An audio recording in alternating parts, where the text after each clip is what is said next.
Assalamualaikum warahmatullahi wabarakatuh. Sebelumnya, perkenalkan nama saya Ilham.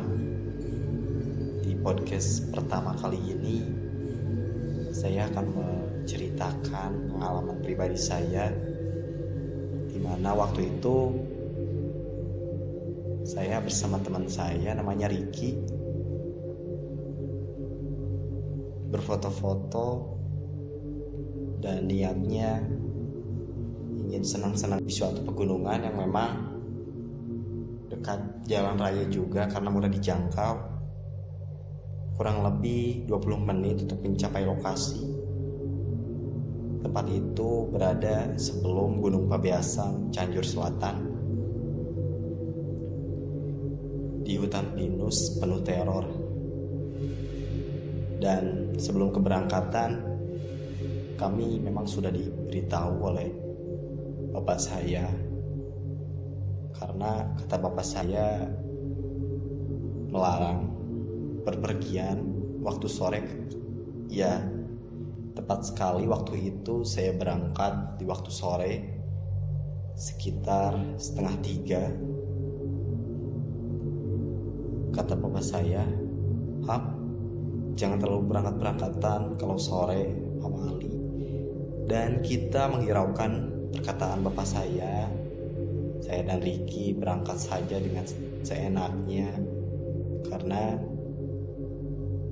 banyak cerita juga, kata bapak saya, di tempat itu kerap terjadi kejadian-kejadian yang memang tidak masuk akal, dan itu dialami oleh beberapa masyarakat yang konon katanya pada suatu ketika di tempat itu di malam hari, karena waktu itu ada perbaikan jalan, ada suatu mesin. Pasti kalian tahu juga mesin itu seperti kato dan lain sebagainya. Mesin kato salah satunya. Ternyata teman-teman, mesin itu hidup sendiri. Jelas-jelas tidak ada orang yang mengendarainya. Dan kami tidak terlalu percaya akan hal itu.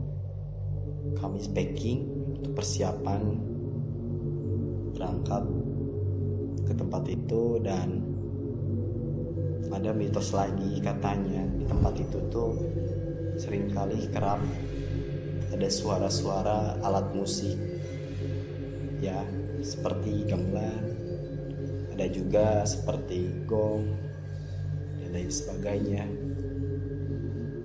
Kami tidak terlalu menggubris akan hal itu. Yang ingin kami tuju ialah untuk berfoto di tempat itu dan mencari spot foto yang pas, karena kejadian-kejadian horor itu terjadi pada malam hari, dan kita berangkat waktu itu jam 2:30 menuju sore. Sudah dibilang orang tua pamali, tapi kita tetap berangkat. Waktu itu naik motor 15 menit nyampe. Dan di lokasi kami baik-baik aja. Begitu nyampe di saung yang memang tempat penitipan motor, kebetulan waktu itu gak ada penunggu saung itu, dan kami simpan aja dan kunci leher motor biar aman. Lalu kami bergegas untuk tidak berbasa-basi menuju ke hutan pinus penuh teror itu. Awalnya sih baik-baik aja. Kita berfoto-foto selama kurang lebih 10 menit, 15 menitan, bergantian gitu sama teman saya Ricky. Enjoy, dan emang enak, pemandangannya bagus buat spot foto. Apalagi ditambah ada kabut-kabut menuju sore, tapi agak menuju gelap juga. Di situ kami senang yang ada dan tidak menghiraukan cerita-cerita yang memang tadi diceritakan. Kami melihat ada satu gubuk di tempat itu yang memang tempat orang untuk atau mandor yang menunggu di hutan. Tidak sering, namun suka ada kesana gitu yang nunggu. Namun saya waktu itu pergi agak lebih dalam lagi ke hutan pinus, karena lebih dalam spot foto itu semakin bagus untuk kita ambil view yang pas. Kita jalan, namun ada agak yang janggal yang dirasakan oleh kami berdua. Herannya, saya dan Ricky merasakan hal yang sama, di mana serasa ada yang mengikuti dari belakang. Entah siapa, namun kami berdua yang merasakan. Kami pun mencoba untuk thinking positif dan menuju lokasi agak dalam. Kita jalan lagi, menghiraukan hal itu. Mungkin itu perasaan yang memang akibat pendengar mitos-mitos tadi. Kita pun berangkat dari saung tadi atau gubuk tadi agak bawah, dan ketika di lokasi bawah kita sempat ngambil kurang lebih 10 foto.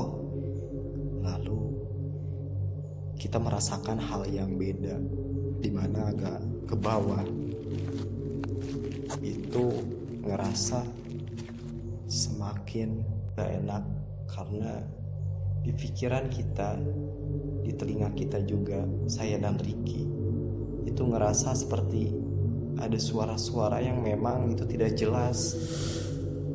Dan sontak kami pun merinding dan berubah keadaan yang tadinya kami enjoy untuk berfoto-foto, namun setelah mendengar suara itu kami diam seketika, dan Ricky pun bilang, ngerasain gak? Dan saya pun menjawab, ya Ki, apa ya? Dan kami pun tidak ada yang mengetahui, salah satu pun. Dan tidak lama setelah itu ada suara dari gubuk yang di atas, ketukan-ketukan yang memukul-mukul dinding bilik anyaman bambu dari sana. Itu ada yang mukul-mukul, dan kami ngerasa itu ada orang penunggu atau petani yang memang duduk di sana dan memukul-mukul anyaman bambu itu. Dan kami pun sontak lega seketika, karena ya memang mungkin ada orang. Tapi setelah kami susul ke atas, tiba-tiba di sana gak ada orang. Sontak kami diam seketika, saling tatap mata sama Ricky, dan mulai perasaan gak enak yang memang sudah jelas tidak ada orang. Untuk berpikir positif pun buyar. Kami saling menyangka memang mungkin ada penunggunya, dan kami berpikir positif mungkin itu angin, dan melanjutkan foto-foto kembali untuk menuju view yang bagus di waktu itu. Tetapi pas kami ke bawah, itu pikiran kita seperti tidak ada di lokasi itu. Kami serasa di mana, dan ada suara-suara hiruk pikuk masyarakat di situ. Kita seperti dibawa ke ruang dimensi yang lain, seperti ada kehidupan lain di sana. Yang lebih seramnya waktu itu, seketika ada tawa anak kecil yang menggelitik, suaranya dari arah sana, gubuk tadi.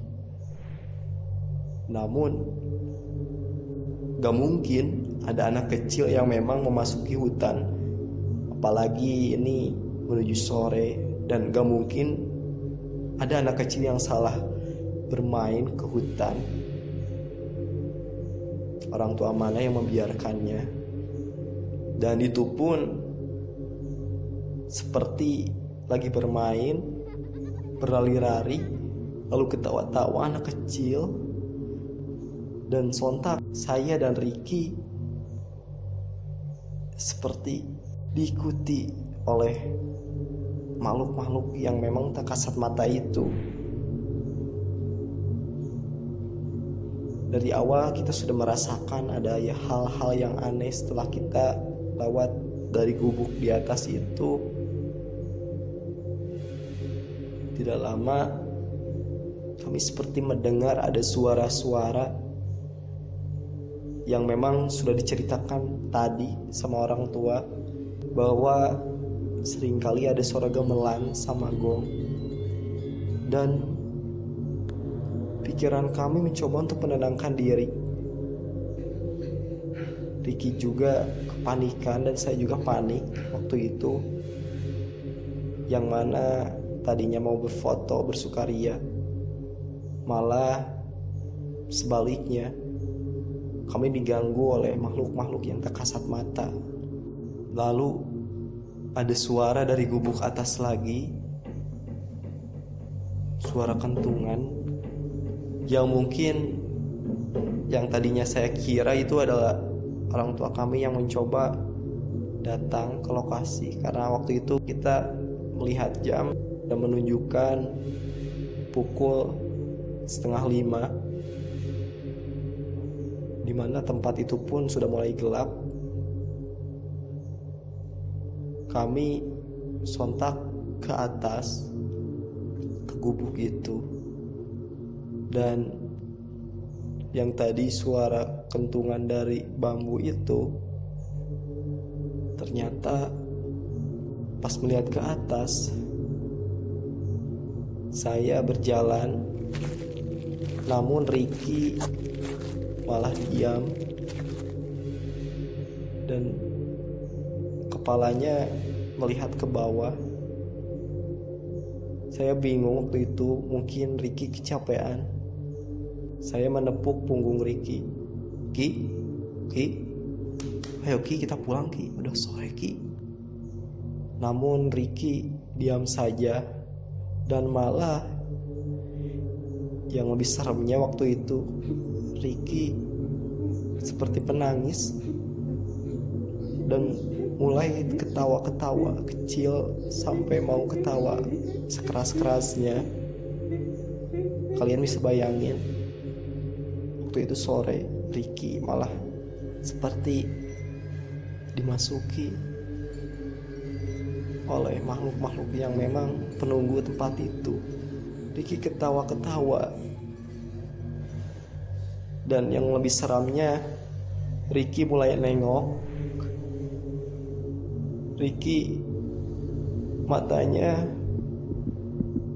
hitam semua, dan dia mulai menghampiri saya, ketawa-ketawa, dan dia menyamperi saya dan mulai mencekik saya.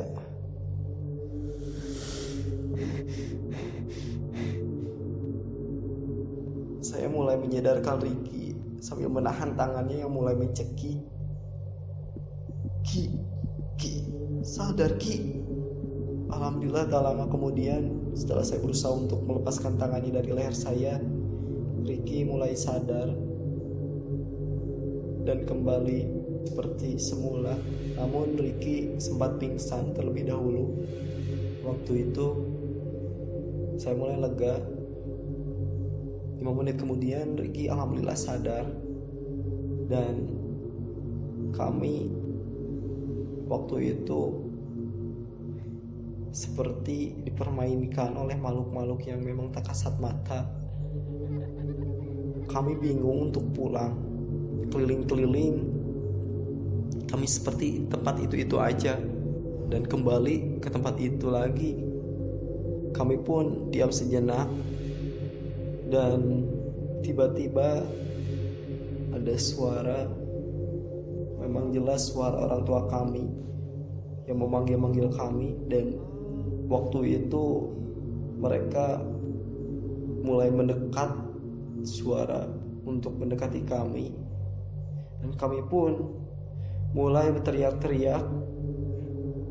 Lalu ada sinar senter yang menyoroti kita, dan itu percaya bahwa orang tua kami. Mereka menghampiri kami dan mereka mulai menanyakan kepada kami, "Kalian dari mana aja?" Dan kami tidak bisa menjawab. Kami juga bingung untuk pulang. Dan di pikiran kami itu seperti beberapa menitan. Namun mereka mencari sudah hampir 2 jam. Dan memang kami lihat dari HP waktu itu sudah menunjukkan pukul 6 maghrib. Kami pun tidak lama untuk pulang, dan Ricky masih tertunduk. Mungkin dia masih kecapean, dan mungkin juga makhluk itu masih ada. Kami pun pulang ke rumah masing-masing, dan itu menjadi pengalaman yang memang menyeramkan pada waktu itu. Dan kita pun merasa bersalah ketika kita tidak mendengarkan patah orang tua, dimana jangan pergi-pergian sore. Dan kita pun juga seperti orang yang memang seenaknya di sana tanpa permisi. Dan kita memang orang asing untuk datang ke tempat sana. Mereka juga bukan semata-mata mengganggu kita. Sekian cerita dari saya dan juga teman saya Ricky. Semoga kalian tidak mengalaminya. Dimanapun kalian berada, tetap hati-hati, karena mereka bisa juga bersama kalian. Wassalamualaikum warahmatullahi wabarakatuh.